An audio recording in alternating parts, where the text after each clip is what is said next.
Welcome to Black Box Radio Live. This is the dressed up Dope Fiend show, Dope Fiend TimaaY, and I'm going to share 32 years of my life on the streets of Baltimore getting high, incarcerations, and mental illness, and much more.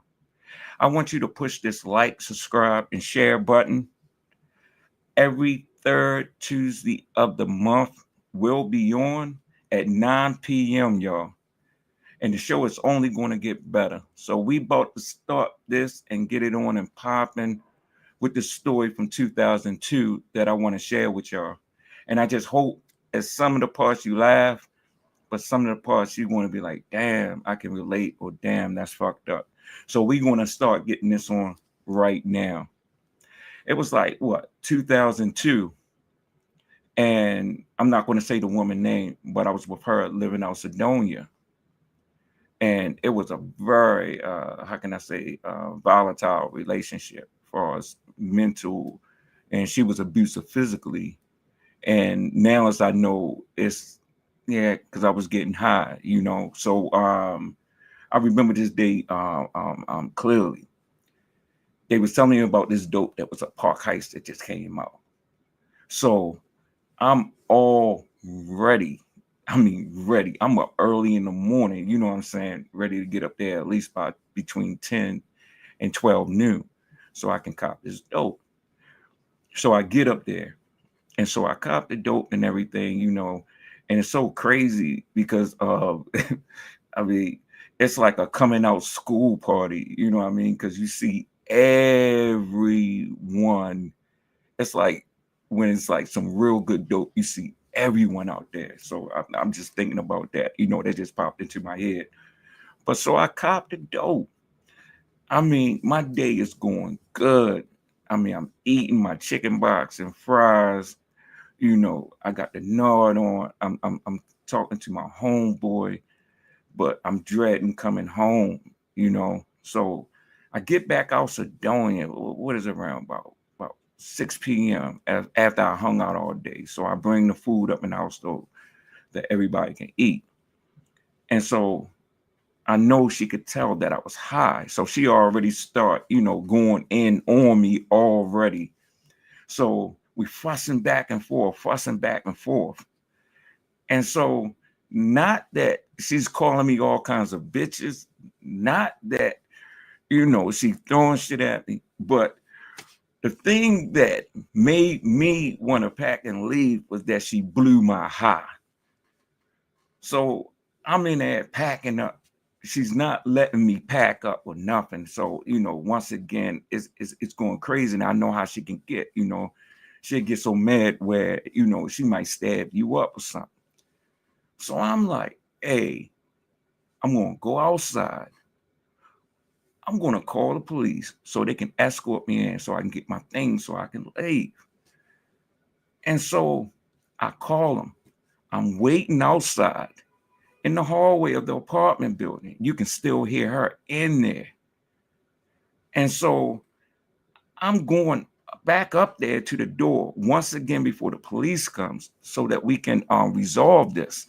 So I'm knocking on the door. She opening up the door. She steady bucking on me, calling me clown ass niggas, all kinds of shit. And so she go to the refrigerator door, stick her arm in the door and start slamming the door on her arm over and over and over again. I'm like, what the fuck is she, what are you doing? And so I said, I ain't got time for this shit. So I shut the door and I'm sitting down in the hallway. And so now the police come. And so you got a male cop and a lady cop. And so as soon as she opens up the door, he's all on her. I mean, on her. And so I already knew I was doomed. Then she's showing her arm and saying that I grabbed her. So I know I ain't got no chance for him because this dude is only thing he's just doing is just focusing on her and her story. So I'm telling the female cop, I'm like, yo, if you just take her arm, I'm telling you, just listen to me and line it up in that refrigerator door, you'll see it's a perfect match. So she's steady running her mouth going off and stuff like that. So the lady officer asked her to come over to the kitchen to the refrigerator. And sure enough, She locked that refrigerator door on her arm, and sure enough, it's a perfect match. And so I'm thinking that I can just get my stuff. Nobody touched nobody in it. So I'm thinking I can just get my stuff and ball. In my head, I'm about to go get some more dope. You know what I'm saying? I'm just trying to get up out of there. You blew my high. I'm trying to get some more dope. I'm just going to get my things and go someplace else. So the next thing you know, this Negro, the police officer, going to say, hey, somebody got to go to jail because we was called out. So as a dude, you ain't going to point the finger at your lady and be like, yeah, lock that bitch up. You know what I mean? So I'm like, out of default, take me in. Did nothing wrong. And I wish I had a rethought that, because when you're on heroin, you go through withdrawals. I mean, you go through serious withdrawals and stuff. And I mean, a withdrawal is when you don't have the dope in your system. Your body go through these pains. You be ready to cut your legs off. You be ready to stab yourself up. You know what I mean? Because you be so sick. You just can't move. You can't do nothing. You can't function. I wasn't thinking like that I'm going over to jail. I'm just thinking that I'm getting up out this situation. So they locked me up. And then as soon as we get over to bookings, it start hitting me. I'm like, oh my God, yo, they filing you on the domestic. You're not getting you're getting a bail. You're not getting your own recall, which they say, hey, recall means they'll send you home and just appear before the court because they don't think that your case that serious. So they trust in you to reappear. But with the domestic, they're going to give you a bail. They're going to make you pay a fee to get out. Some people don't know what a bail is. But so I'm down there. So I'm coming up with my game plan. I'm like, yo, you're going to have to get some Xanax. You're going to have to get some clonopins or something. You're going to have to get something from the, go see the doc and show them that you're being prescribed these things. You know what I mean? So as soon as we get up there, the first thing when I get upstairs, when I finally, before I even go there, anybody that been over Central Booking, you're waiting in that fucking bullpen, is crowded, and oh my God. So I'm already in there, my mind already sweating bullets because I know what's coming in the morning, you know what I mean? So the next thing you know, man, they send me upstairs, man. And when I get upstairs, man, I'm in a cell. I start yelling for the CEO. I say, yo, I'm bipolar. I said, man, I get meds. I need to see the nurse. So instead of him sending me to see the nurse, he switched my jail cell to this homeless dude jail cell, right? And this homeless dude, the best way I can describe it, right? It was like a Nightmare on Elm Street type of deal. I mean, dude just looked psychotic. I'm sitting there, his eyes wide open. He don't talk. He just making grunts and noises. I'm in this bitch. I'm like, yo, I can't sleep in this motherfucker. You know what I mean? I was like, yo, what y'all do? And so I'm yelling out the cell. I said, y'all know y'all fucked up, yo. I said, y'all gonna put me in with him. And so I'm saying, look, I need to go see the nurse. And he said, the only way you're going to see the nurse if you suicidal. So I said, then, well, nigga, I'm suicidal and I'm ready to do myself in. So the next thing you know, they give me the escort. They take me down there. And so the doctor, where they take me at, is to the butt naked room, which I'd never even seen before for us when it's in the old jail and in the city jail for a still side. And it's just like, you can see in that motherfucker, it's a steel table. And I never paid attention to it because you walk past it when you're going to get your blood drawn and shit like that.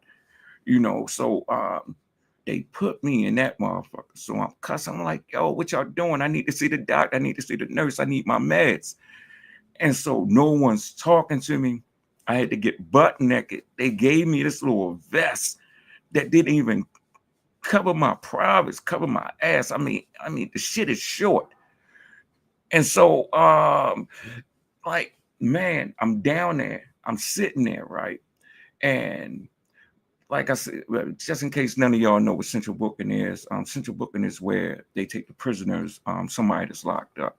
So I had to add that in just in case y'all didn't know that.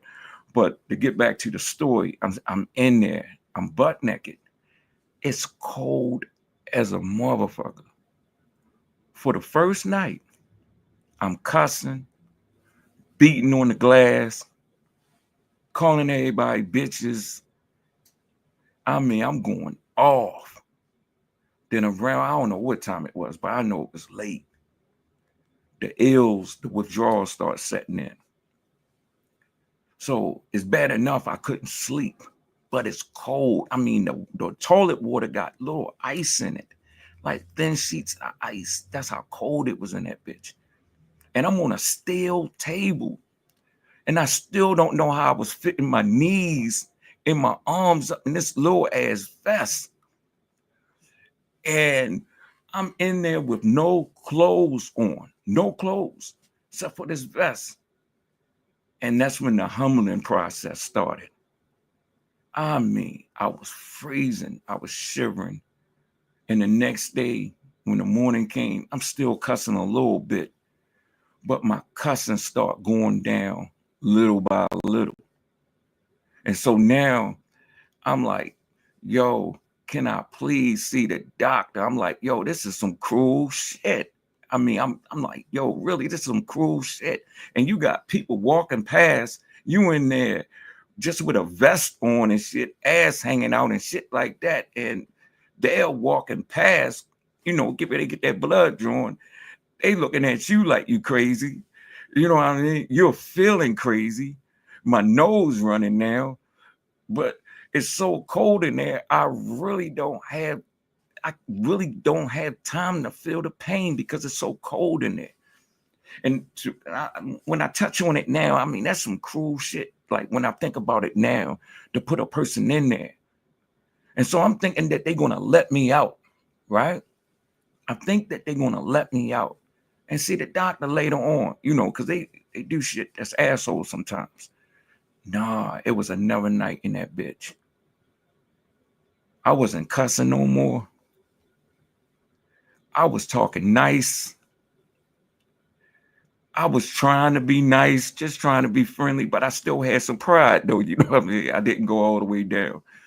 I'm on that steel table, no cover, no nothing. Shivering. Can't sleep because I'm going through withdrawals, but I really can't feel the pain because I'm so fucking cold.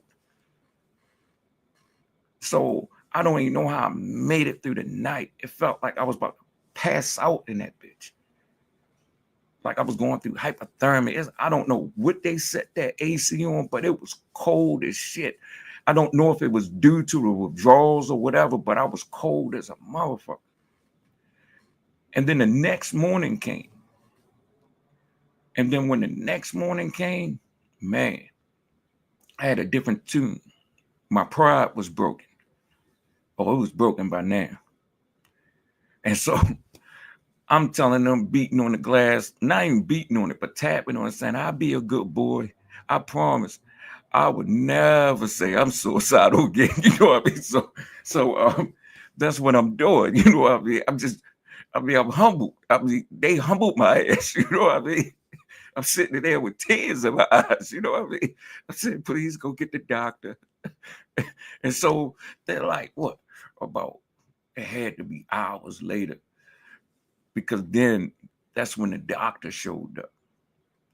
And when the doctor showed up, I had all in my mind, all this shit that I was going to say to this doctor. I was going to call them cruddy bitches.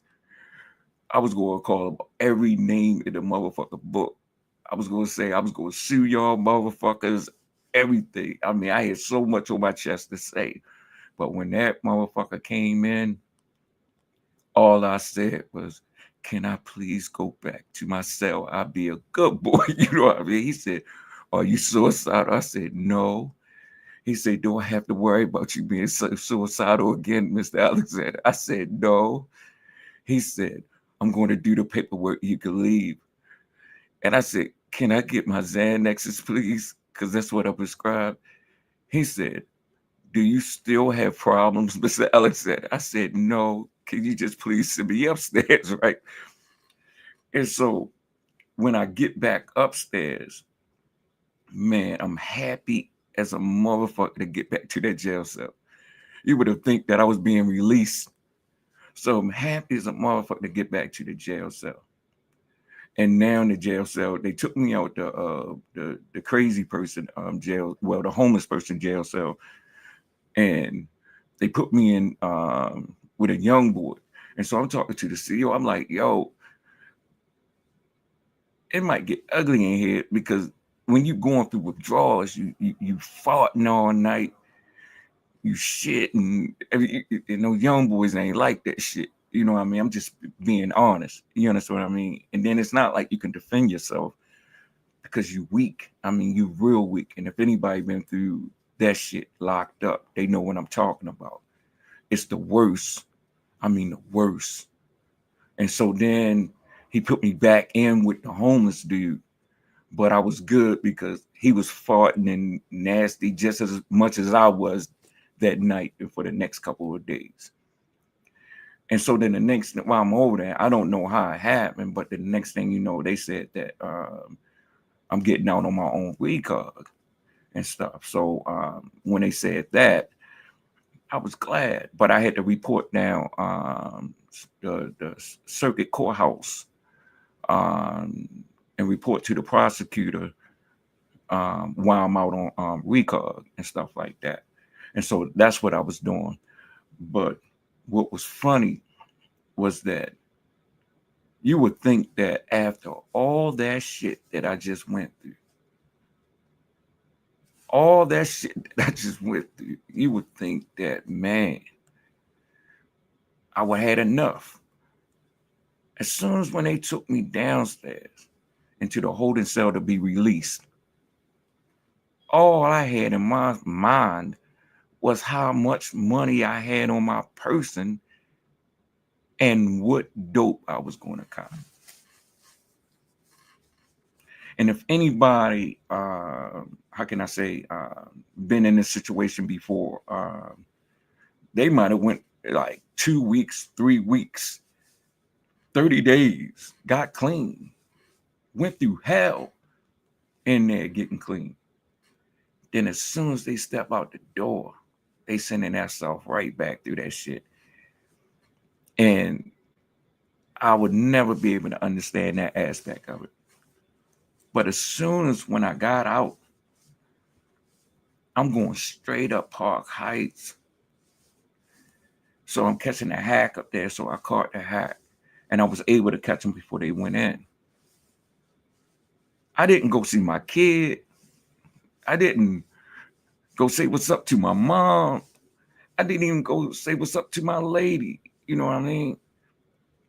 I went and got some dope.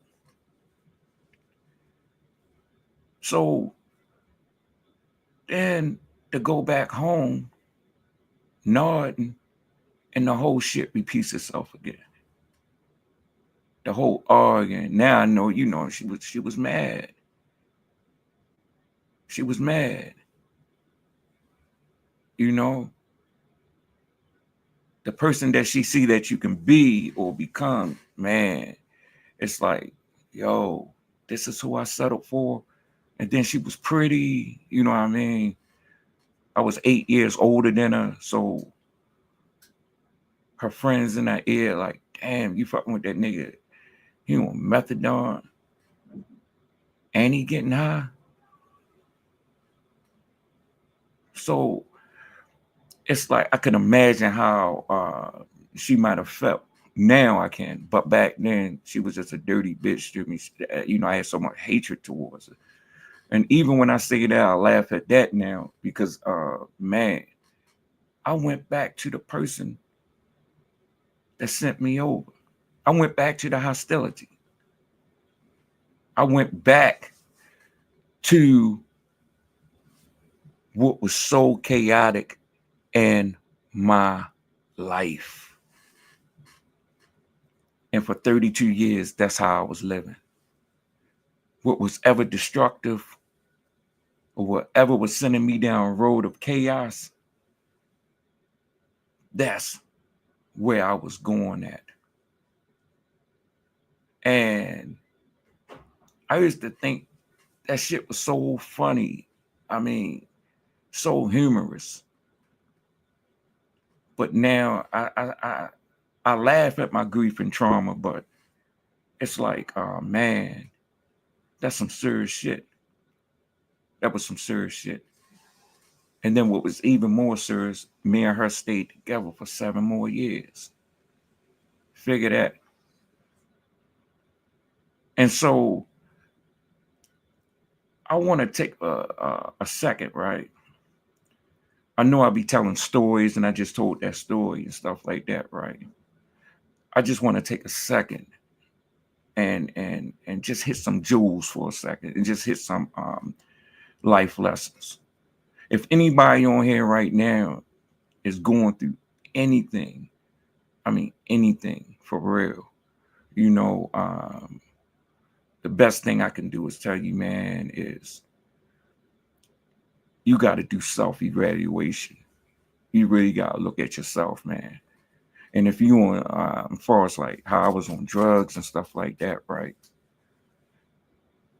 I know we be in that mind of chaos and stuff like that, but everyone who was on drugs get a moment of clarity, and I call them off ramps. Like when I was over at jail, for instance, and the days that I went through the withdrawals and stuff like that, I could have kept going through them. I had an off ramp.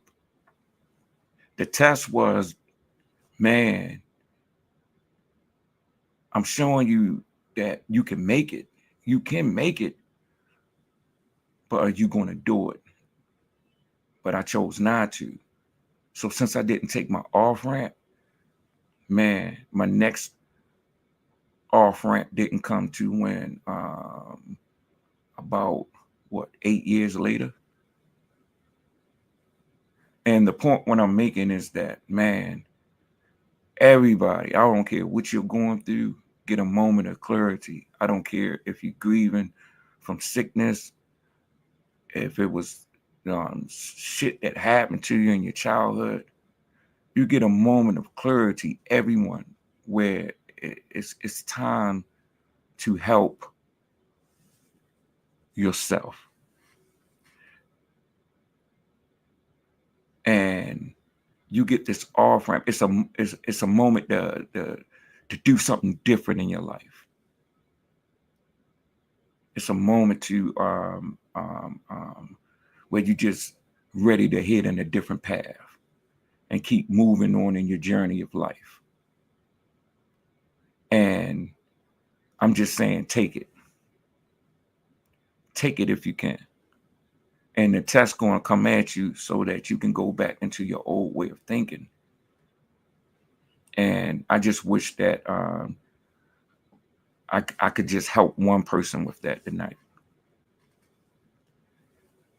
You know, that off ramp has changed, and I had so many chances to go through that change. And what's so crazy is when I finally did take the off ramp, these 5 years of not using, man, I had to be matured to a certain point within my life, and I had to go through storms. I mean, storms that was, bad, to mature me to this point where I'm supposed to be at in my life of doing the things that I'm supposed to do. And I'm just saying, I don't want to see nobody go through that. And I just hope in the future, we're talking about where people can call in and things like that, where other people can call in and share their stories too, and share their grief and trauma. I just want to create a community, create an outlet where we are doing this thing together. Because especially I'm from Baltimore, Maryland. So in Baltimore, Maryland, if you're from here, a lot of people, you know, suffer from that. Suffer from that. Suffer from trauma and grief. A lot of people suffer from that poor mentality, you know. And so, like, once again, my thing is not to traumatize nobody by telling these stories. It's just to bring awareness to those chaotic situations. And no matter what you're going through, that you can make it out of it. You know, just little things, little things. And the one story that I really don't share with too many people, and I wanted to share this tonight also, it's about my grandmother. And when my grandmother got had the strokes, I didn't know, but I was in the car sniffing dope. And anybody who sniff dope they know that you're not going to drop your dope or waste your dope. But I just threw my dope and got out the car and just ran. We was up on Drew Park Lake Drive up by Madison, where they got the little dome at, and we was parked up under there. And I ran all the way home, and she was gone. As far as with the strokes, and my cousin came up. I would take it hard. So now they put her in a nursing home, and now I'm homeless. But the point when I'm making is during that time, I'm chasing dope, committing fraud, and doing a lot of things, and only visited her 2 times within no years that she was at that nursing home. And so then the last time that I saw her was in the nursing home. Her eyes closed. Uh, didn't even seem like she was breathing. And it was so crazy. That's why I'm bringing this up, because she was laid on a steel table, you know. And now I'm begging her, like to wake up, grandma, it's me, it's me, it's me. And so she finally woke up, and she would call my cousin Troy my name and call me Ron, his name. And that's what she said, Ron. And as soon as she said that, it was over. And the point what I'm making is, man, these are things that you go through that you can't get a replay on. I can't show her what I'm doing now, or I can't say I'm sorry to her. I can't hold her or go back into that nursing home and sit with her every day, because she showed me that same kind of unconditional love when everybody wanted her to kick me out the house. I was just selfish, mad, angry at my mom and stuff like that. And I can't do that over just because of what I was going through and what I sent, which I know now, just because I was hurting, man, I hurt a lot of people around me. And now I can accept that. I can really accept it.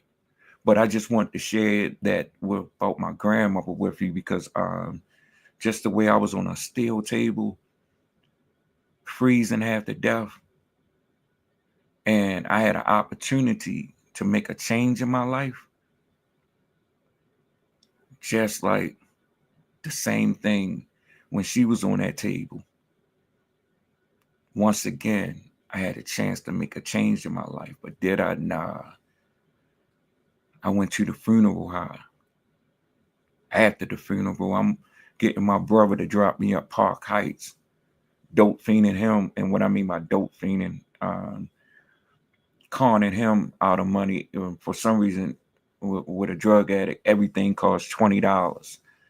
I don't care if I got to pay a gas and electric bill. Yo, I need $20 for my gas and electric bill. I don't care if it's some Robitussin. Yo, the Robitussin costs $20, nigga. It's the big bottle. I need it. I'm sick, and they 2 times that, I ain't gonna say regret. That's a strong word, but the 2 times in my life, I wish I had a chance to do it over. Because I'm not gonna say the name, but maybe if I had came home clean that time, me and my baby mom could have worked it out. Maybe it wouldn't have been 2 other children in my life, 2 kids that I had that was going through, that I sent them through my addiction. and not being there because I chose drugs over them. That's what I'm saying. Choosing drugs over the people that you love. You know, I just wanted to get that out because it still hurt me to this day. And sometimes I'm learning how to let go of things and heal, but sometimes it's just easy to self-destruct for us, where you just throw your hands up and say, fuck it. Whether you spending a lot of money or if you just hanging out and not doing shit with your time, you just want to do you. And then what I'm realizing is, as everyone is going on with their life, the main person that I'm hurting now is me. Even though people still hurt because, you know, they love you and stuff like that, but the person I'm really fucking up now is me. And I'm growing up fast, and I'm learning how to make better choices. I hope this was a better show. I hope, and it's only going to get better as I keep sharing things of my past. You know, some things, like I say again, you might laugh at, and I don't mean to be like a Debbie Downer. Y'all didn't listen to my story now. Y'all ready to jump out the window and shit. It's not about that. I just hope that somebody got something out of it. You know, that's what I'm hoping for. And once again, the jewel that I learned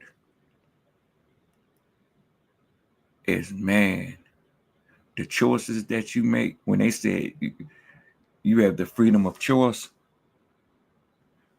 man, choices are important.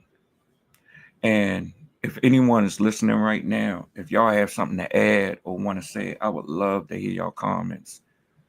Or if you have any questions for me, I would I don't hold back, because I'm not shy about anything that I've been through. So, like I say again, it's the jewel is the choices that you make, because you can't get time back. You can't redo it. You can't relive it. You know, and I miss my grandmother with all my heart. And now at 53, it was a process for 5 years, but at 53, I finally building relationships with my kids. And I missed out on a lot. And I'm not going to talk about what they went through, because they went through things too. But man, I missed out on a lot because of the choices. It's no, man, I got a second chance at it, but I missed out on a lot, man. I mean, a whole lot, for real. And look, I know this was a little, little Debbie Downer today, right? I just wanted to share those stories with y'all, and I just hope that they touch someone and things like that. I just hope that as we keep going on, and as my audience build, that we can build this platform together. Because my whole thing for us in life right now is helping people with trauma and grief, because I've been through so much. I mean, I've been through a lot. And look, man, I want to tell you something. I got 5 years clean now. My name is thrU Alexander, not Dope Fiend TimaaY, but thrU Alexander. Man, I'm doing it right now. Working, like I told y'all before, going to school, proper relationships in my life. I'm keeping the place. I'm making better choices today, more mature choices. I still mess up. Don't get me wrong, because man, money management and credit cards and things like that, you get caught up in that stuff. So I'm learning better choices today.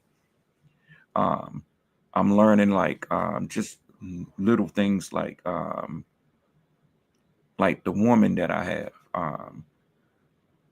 Like I'm content and I'm happy. And before I would do anything and everything to jeopardize something, but I'm not jeopardizing that. So I'm it's little things like that. I get up in the morning, I gotta pay rent. I don't get SSDI no more. Like I say again, I have my own, like this relationship that I'm in. I didn't come to her, I'm staying in my mom's basement, or I'm renting out a basement, or I'm renting a room or something like that. I have my own place. And now I can understand when a person say that, guess what? A woman really respects you when you come at her like that. And I'm learning how to be a grown up, put it that way. And I'm going through this thing, and is man, I want to tell you something. Look, I want to tell you this. Man, punch through that coffin, man, through that grave, man, and claw your way all the way up to the top until you see that sunlight. And remember, it's going to be stormy days, rainy days, but the sun must always come back out. And when the sun comes out in your life, it gives you life. You can't, like, once again, get back what you've done from the choices that you make, but you can become a better person to yourself and to others. And so I'm happy with that. And when you get that chance to change, take it.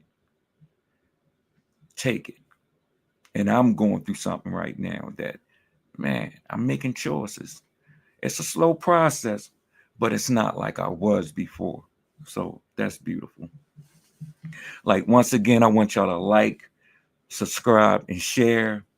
I hope y'all like this show better, man, because I'm coming from my heart, and I'm not putting on a show. I'm coming from my heart, and I'm just sharing who I am and sharing things of what I went through. And it'll get better as I get more comfortable with this. I want y'all to push that share, like, and subscribe button. Once again, I'm on every third Tuesday of the month at 9 p.m. Once again, let's build a movement and let's do this together. And hopefully we get it where you can call in, and where people who overcame can share how they overcame in life, and how people that's going through it right now can share what they're going through. And we just built this little community where we just there for each other, where it's a mixture of everybody on this podcast, watching it and helping each other heal. That's what I'm aiming for. And so, look, I want you to subscribe to the Black Box Radio platform on YouTube. And I want you to listen to the Dressed Up Dope Fiend show, Dope Fiend TimaaY. And like I said again, man, we're going to do this thing together, man. And we're going to build this platform, and we're going to keep building it. Okay? And like I said again, deuces. And once again, if anybody have any comments or anything, any questions they want to ask, y'all can ask it now.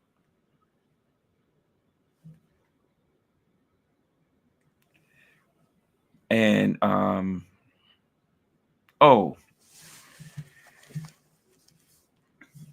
this just came to the top of my head. What's real important, it's not the I have to say this before we head out, right? I have to say this. what I went through in the past, right?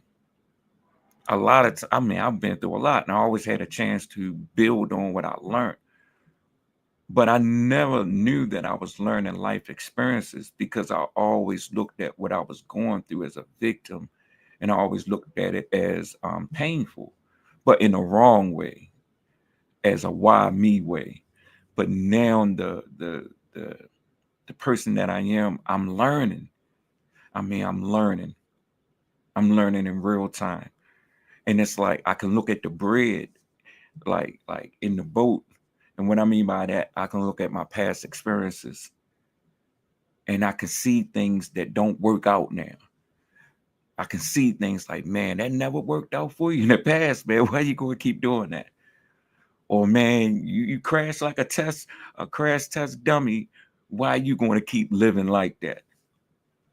So I mean, it's a blessing. I just want to share that with you.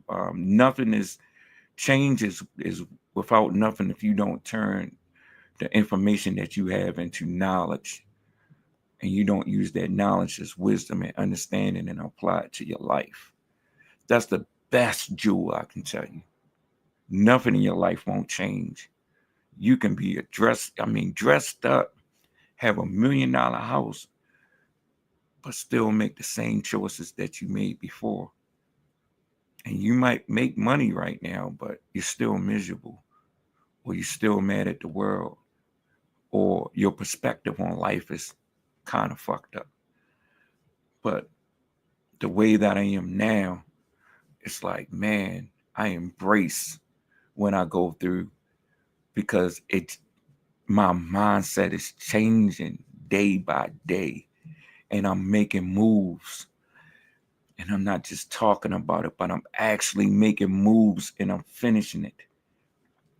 Like the y'all having a podcast might not mean nothing, or it's not the podcast. What it is that I actually set my mind to something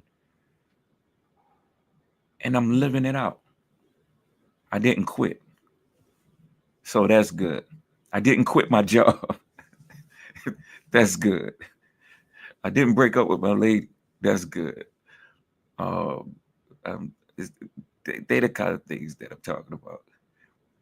I didn't quit when I was making U-turns and bumping my head as far as just buying a bunch of clothes for no reason, maxing out credit cards instead of going hustling or trying to do a quick come up. I trust in the process.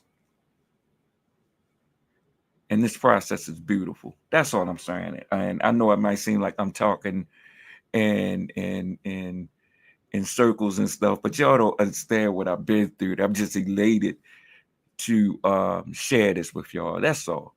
I've been through a lot. And when a person been through a lot, I'm telling you, they have so much to tell. So much to tell. But the difference is I'm not just telling you stories. I'm showing you that you can overcome. And that's beautiful. And just keep that in mind, right? Just keep that in mind. And I hope what you call it? People, I just hope that y'all enjoyed the show. And I just hope that y'all tune back in. And that's good. And I see somebody put on there that manifestations are big, and I agree. It's huge because I wake up every morning. I'm an abundance of life. I'm an abundance of joy. I'm an abundance of wealth. I'm a magnet of attraction for prosperity and for all good things. You know, life is so good right now. I mean, because it just keep rewarding and keep prospering me more and more every day. These are the things I speak over myself now.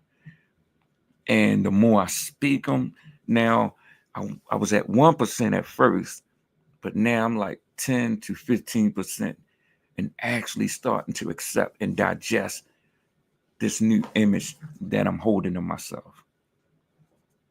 This image of who God made me to be.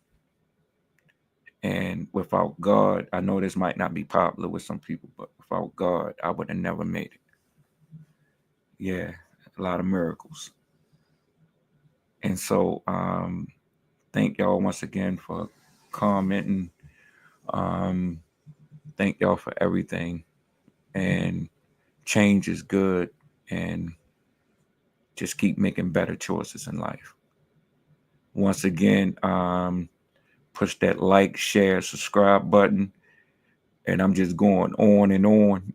I'm sorry about that, but I get better at it. It's just funny to me. I get better. And also make sure you tune back in on the third Tuesday of the month and at 9 p.m. And I really hope y'all enjoyed this show. And I'm looking at my daughter. She about to make me cry. Love her so much. She mean though. I love her. So once again, thank y'all. I'm out to next week.